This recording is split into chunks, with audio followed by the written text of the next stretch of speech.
guys, magprito tayo ng tokwa. Tokwa or tofu. Ayan, dinalhan na naman kami guys ng aming massage therapist. Ayan, mahilig siya sa ganito. Tapos alam niyang gusto ko rin, kaya ayan, nagbigay na naman siya guys.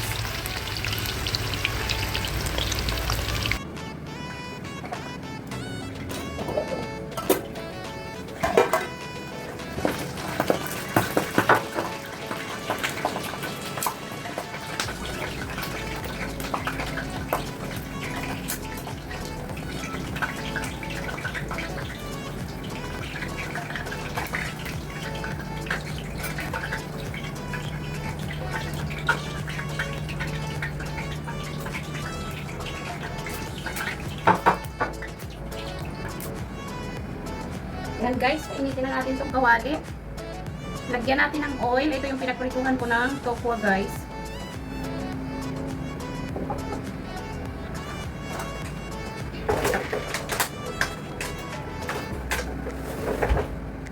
Yan, lagyan natin ng garlic. Garlic na nag-grind na guys.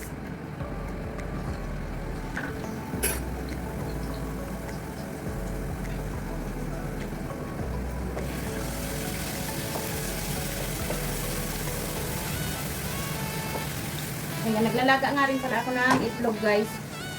Ilalagay natin mamaya pag naluto na.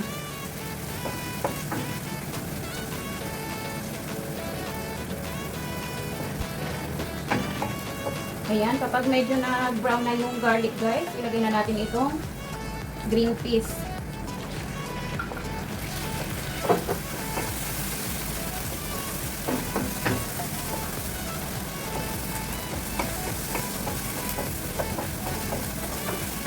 Ayan, igisa natin konti yan.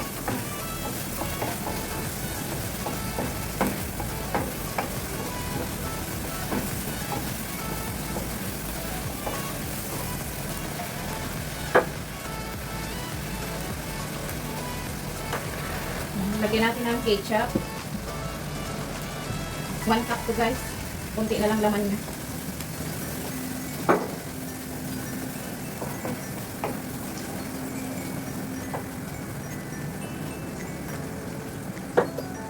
Maglagay tayo ng 7-up. Maliit lang to.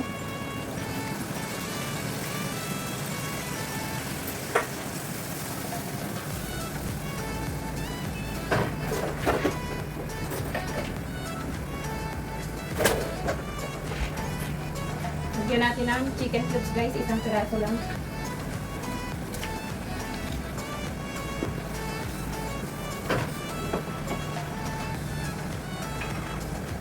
Konting patis.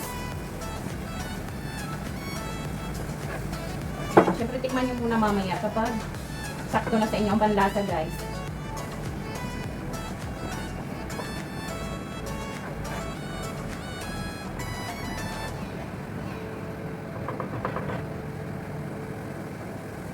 Ayan, hintayin natin kumulo, guys. Pag kumulo na, pwede na natin ilagay yung ating tokwa. Ayan, kumukulo na siya.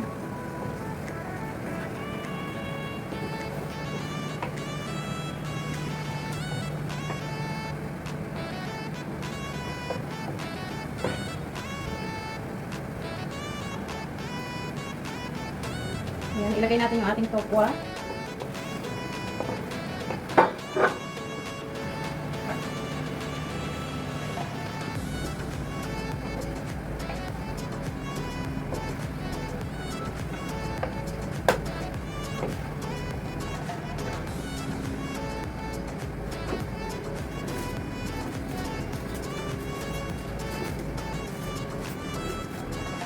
Maglagay tayo ng bay leaf.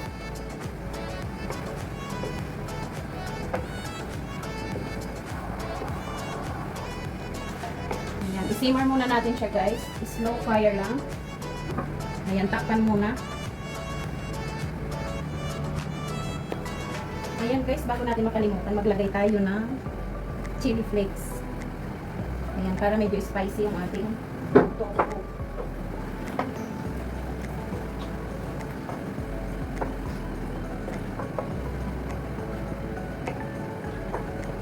Ayan, takpan ulit natin.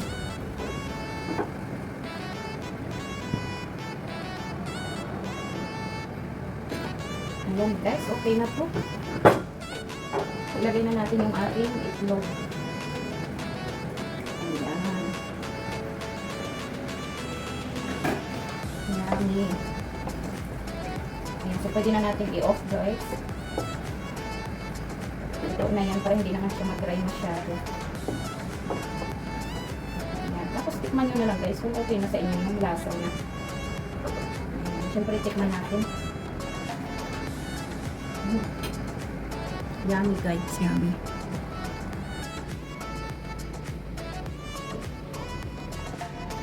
Ayan na guys.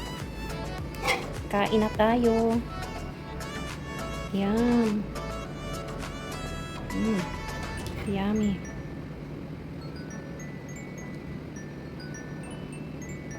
Ayan, ang sarap ng ulam namin guys. Yum. Ayan, sana nag-enjoy kayo guys sa ating recipe ngayon. Ayan. Sarap niya guys, magkakamay ako talaga. Ayan, syempre, paparisan nyo siya ng kanin guys. Ayan, maya pakita ko sa inyo ang rice na kakainin ko para dyan. Ayan guys, let's eat na. Super yummy. Ayan, syempre maglagay tayo ng green peas. Ayan guys, ang ating rice. Wow.